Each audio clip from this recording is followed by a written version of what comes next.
mahirap kasi di rin talaga yun madali para sa amin DJs. Hindi mo naman, mapipilit yun eh. Hindi wala kang matatago. Kahit anong tago mo talaga, malalaman at malalaman nila. So, Tambalang Katniel nagsalita na sa kanilang hiwalayan na kung saan sinabing hindi rin talaga yun madali para sa amin. Nilinaw ni na Catherine Bernardo at Daniel Padilla na hindi na rin madali isustain ng kanilang love team kahit na super successful na nila. Ito ang kanilang full interview, panoorin natin.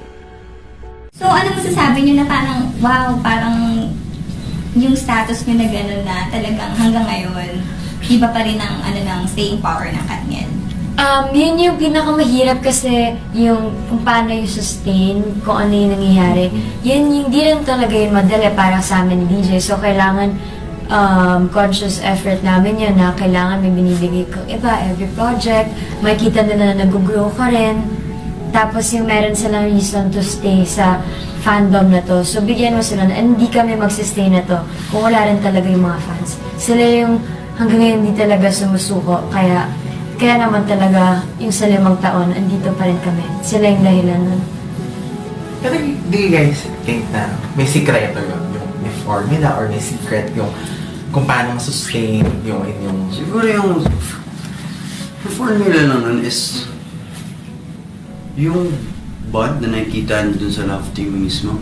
I think kasi ako, kung ako man, isa akong fan. Gusto ko ng love team na mapapanood ko na sabay nag-grow. Alam mo yun, na totoo. Kasabay mo lumaki. Tsaka parang ikaw lang. Yung pag nakita mo parang kagaya mo lang din sila. Alam mo yun, yung nakikita mo yung sarili mo sa love team na yun. And yun yung pinaka-importante na nagigets ka ng tao and nakakonect sila sa'yo. And hindi mo naman, mapipilit yun eh. I think natural yung lalabas. So, swerte yun siguro eh. Tsaka marami nakapansin na mas naging open na kayo pareho ngayon. Alam mo yun, parang hindi kayo na iilang or na ipakita kung ano yung nararamdaman nyo or kung ano yung gusto nyo. Well, parang natutunan din namin, hindi wala kang matatago. Kahit anong tago mo talaga, malalaman at malalaman nila. So, bakit mo pa itatago? Or ba't ka pa Swerte na lang din magsisikreto? kami love team kami ko. Yeah, yun. Diba?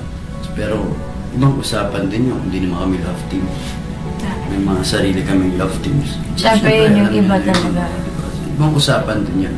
Kaya kami naging maswerte kami at love team kami yung dalawa. So, Free kami to do kung anong gusto talaga. Kasi di ba ibabawal kung di man kayo totoong love team, ganyan. So, buti na lang din.